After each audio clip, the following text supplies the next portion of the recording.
Bienvenido, Agustín. Bueno, ¿Cómo Gracias estás? por gracias venir, por la invitación. Buen Bueno. día. Bueno, ¿por dónde empezamos? Separo docente, bachillerato de adultos y el bocinazo de ayer. Primero, Dale. ¿qué pasó el bocinazo de ayer? No, fue una actividad impulsada por la comunidad educativa de allá de Lomanera, de la secundaria 3, tanto del bachillerato propiamente dicho, como apoyado y acompañado por estudiantes y docentes de la secundaria tradicional, ¿no? Que es la que funciona en el turno tarde. Incluso muchos docentes y estudiantes salieron de cursar, de dar clases y se quedaron acompañando la actividad. Fue una actividad muy convocante, teniendo en cuenta, ¿no? Digamos, las dificultades que a veces docentes y estudiantes tenemos para movilizarnos, para estar en algunas actividades. ¿Qué implicaría, por ejemplo, cerrar ese bachillerato Bueno, en Loma Negra? ese bachillerato lucha, y es una lucha que para mí tiene muchísimo valor, en general, ¿no? Para todos los que estamos en el sindicalismo docente, tiene muchísimo valor, porque cerrar un bachillerato en una localidad implicaría dejar sin el acceso a la terminalidad de la secundaria, a la educación secundaria, a un montón de adultos o jóvenes mayores de 18 años que de otra manera tendrían muchísimas dificultades para venir a estudiar a un CENS acá en Olavarría o a un plan Fines, porque la mayor parte de ellos ya tiene una vida de adultos, ha constituido su familia. O están trabajando. O está trabajando, Sí, entonces imagínate, es un engorro, es una dificultad enorme viajar todos los días o varias veces por semana, concurrir a una oferta educativa de terminalidad secundaria. Y allá además se expresa el deseo no solamente el deseo por terminar y por hacerse de una formación, sino también la participación de la comunidad en la escuela. Se disociaría mucho, ¿no? También todo lo que es el vínculo entre la escuela y la comunidad. Esto con el cierre tuvo de ese antecedentes. Antes bachillerato. hubo otro tipo de movilizaciones por el mismo tema. Claro, hacía unas semanas, 2 semanas creo que fue, una movilización en la escuela secundaria 8, en lo que es comercio, ex comercio, Sí. que también fue muy multitudinaria, más de 100 personas, 150 según algunos Sí. cálculos, y allá en Loma Negra ayer éramos también más arriba de 100 seguramente, Sí. y el tema del bocinazo tiene que ver con que la escuela queda ahí a metros de la ruta 51 y estábamos manifestándonos en las banquinas. Y mucha de la gente que pasaba tocaba bocina en apoyo, mucha se enteraba, ¿no? Por los carteles, por las pancartas que sosteníamos y apoyaba la lucha. Entonces, bueno, fue una actividad que nosotros esperamos que tenga una continuidad, ya lo hemos charlado ahí con las compañeras docentes de la secundaria, del bachillerato, porque esta lucha tiene que continuar y tiene que crecer. O sea, es una continuidad lo que se empezó a hacer hace unas semanas con el bachillerato de la secundaria 8. Tiene que continuar también en otras localidades. Hay otras localidades afectadas como Sierra Chica, Sierras Vallas, que tienen sus bachilleratos amenazados. Acá lo que se está poniendo muy de relieve es la voluntad del gobierno de producir un ajuste Esto sobre tiene que los ver con la bachilleratos. reforma Esto es una reforma Sí. en todo lo que es educación de adultos. Básicamente, los bachilleratos hoy dependen de la Dirección de Educación Secundaria porque son parte de la institución de una secundaria que funciona normalmente, ¿no? Lo que entendemos como en la secundaria común.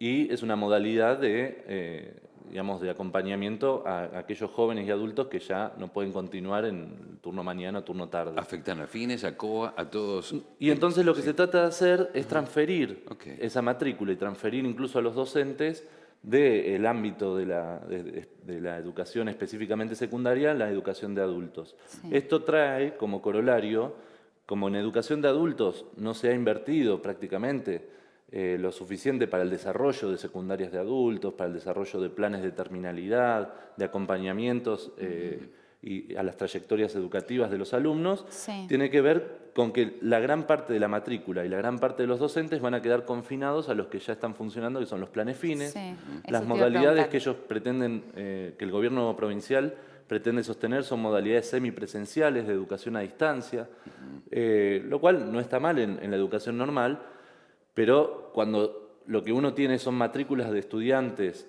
jóvenes y adultos con una carga y una trayectoria escolar muy dificultosa, las modalidades semipresenciales muchas veces no terminan siendo más que Y sí, a distancia menos, ¿no? Todo una el cuestión mundo. formal, Sí. lo mismo que pasa con los fines.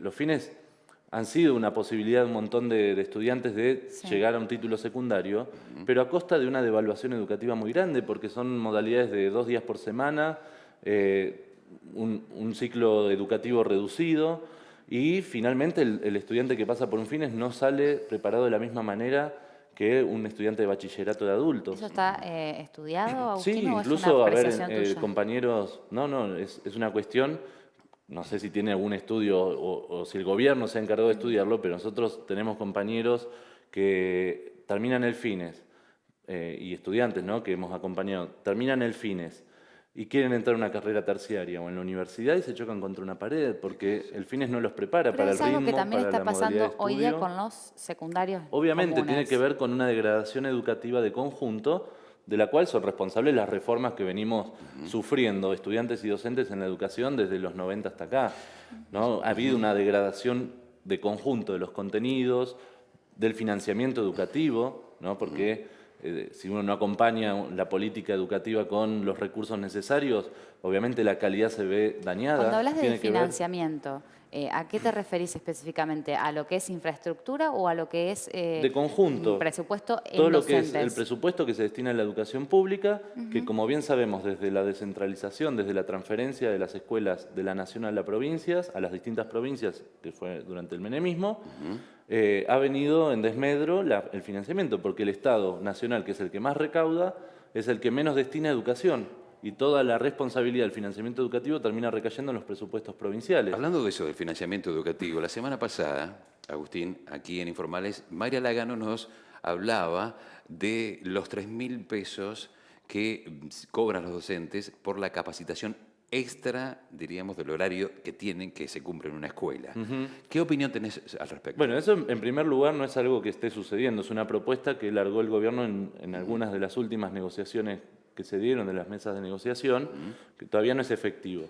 Pero en primer lugar hay críticas muy importantes a hacerle a esa propuesta del gobierno de Vidal, porque se trata de precisamente capacitación extralaboral, con lo cual el docente tiene que, además de trabajar las 4 horas, por ejemplo, un maestro, o del docente que esté frente a cursos de secundaria, las horas que destina a estar frente a los alumnos, más las horas que destina a planificar o a corregir o a preparar sus clases, se le suman estas 100 y pico de horas anuales que vendrían a ser remuneradas por única vez, en negro además, porque esto no lo recibirían los jubilados. En agosto, ¿no? Se cobraría. Que se cobraría, claro, por única vez Sí. en agosto, pero que además no iría en correlación con las categorías o el escalafón docente. Por ejemplo, alguien con mayor antigüedad cobraría lo mismo que alguien que recién se inicia.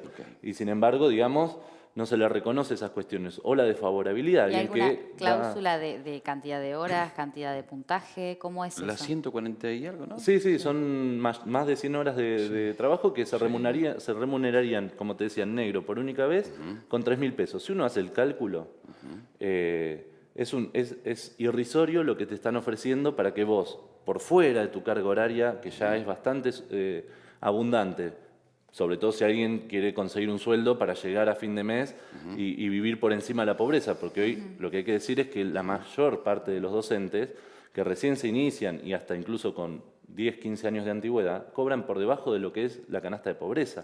Entonces, si uno quiere trabajar lo suficiente para ganar un sueldo que le alcance, muchas veces tiene que un maestro trabajar varios cargos, es decir, varios turnos, un docente de secundaria también trabajar en distintas escuelas y por encima incluso del máximo que puede titularizar.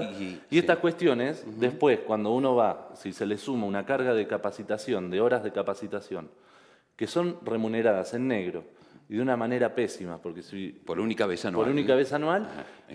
estamos ante una toma de pelo más que ante una oferta seria Sí. para ¿Y sabes? garantizar la capacitación docente, que en realidad debería ser garantizada en funciones, es decir, los docentes deberíamos tener, primero, capacitaciones gratuitas. La totalidad de las capacitaciones deberían ser gratuitas. Como existe y la no- capacitación docente. Como existe la capacitación docente, Sí. pero hoy es una capacitación mixta, porque vos tenés un sistema de capacitación y de acceso a puntaje, ¿no?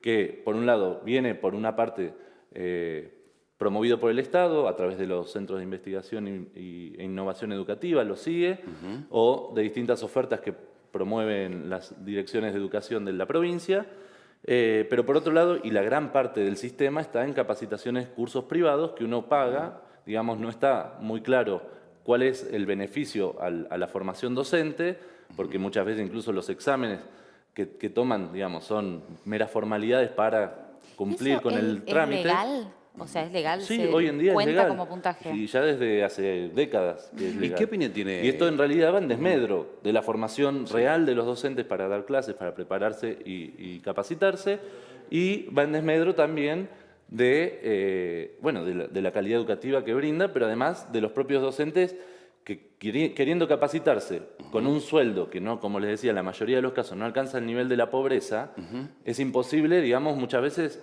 buscar por fuera del horario de trabajo una capacitación que incluso sea gratuita. Por último, Entonces, estamos entre la sí. espada y la pared con ese tema, Sí. y el gobierno yo creo que nos está tomando el pelo, nos moja la oreja, y hace de un tema que es muy sensible para los docentes, porque los docentes somos los primeros en tratar de mejorar nuestras prácticas. ¿Qué opinión? Perdóname, ¿no? Que te corte. Sí. Y el gobierno está apuntando un tema diciendo que los docentes no nos capacitamos, que estamos achanchados, por ponerlo de una manera, pero en realidad no tiende a ninguna mejora. ¿Y en ese Tribuna punto. Docente qué opinión tiene sobre el famoso premio al presentismo? Bueno, esa es otra cuestión. A ver, el premio al presentismo, lo mismo que este premio en negro por la capacitación, tienden, digamos, a una flexibilización laboral brutal. Nosotros vemos que el presentismo, como lo es en cualquier gremio, en realidad ¿a qué tiende? A cláusulas de productividad, de reducir el ausentismo docente, de evitar que los docentes se tomen licencias licencias que además son nuestros derechos, están en el estatuto docente, De salud o lo que sea. y acrecentar la presión laboral sobre el trabajador. Respecto de Esto las en todos los licencias. gremios es algo que ya viene sucediendo y que el gobierno nacional pretende alentar con mayor fuerza a través de la reforma laboral. Como en el caso de los docentes, el proyecto de reforma laboral no nos incluiría, empiezan a tocar temas como las licencias, como el presentismo, que tienden a presionar sobre, Sí. Yo sobre el te hago trabajador una consulta para sobre el- resignar derechos Sí. y garantizar una mayor productividad. Ahora, ¿en qué va esa mayor productividad? Si uno no analiza por qué faltan los docentes, y la mayor parte de las faltas de los docentes que tienen que ver con licencias por enfermedad, licencias médicas, tienen que ver en realidad por la superexplotación del docente. Te comprometemos, Agustín, Sí. a que vengas otro Informales también para seguir charlando de este tema. Tenemos un programón hoy Sí, y es muy apasionante seguramente todo el tema y escucharte. Te agradecemos por haber venido y bueno, que se vayan solucionando, ¿no? Porque en esto, lo que le decíamos a Mayra el otro día, ¿no? O sea, en esto, además de los docentes, los perjudicados también son los alumnos. Entonces, No, sin habría duda. que ver... Y los docentes encontrar luchamos una- por Sí. precisamente la lucha por salario, la lucha Exacto. contra este presentismo, exacto. la lucha por sostener Sí. las capacitaciones en servicio y gratuitas, todas las luchas que damos incluso por la infraestructura escolar que está en una grave crisis en toda la provincia y en todo el país. Esta lucha nosotros no la damos solamente por un egoísmo profesional o laboral nuestro, sino porque entendemos que es beneficioso para el conjunto de la educación pública. Exactamente. En la lucha contra el cierre de los bachilleratos tiene también un punto fundamental ahí. Tenemos que garantizar el acceso de aquellos que no pudieron formarse en la secundaria en su momento, en su edad, que lo puedan hacer de más grandes. Por eso mismo, bueno, ustedes largaron la noticia hoy los gremios provinciales anunciaron un paro estatal en toda la provincia para el 5 de abril. Bueno, alentar a todos los docentes y a todos los estatales que están viendo el programa a que participemos, a que nos movilicemos en los distritos y a nivel provincial en La Plata, porque la lucha que tenemos que dar no es meramente por una cuestión salarial contra un techo salarial que es nefasto, sino por el conjunto de las condiciones en las que se desenvuelve la práctica educativa. Gracias, en la provincia. Agustín. Gracias por venir. a ustedes. Muchas gracias. Un placer. Un placer.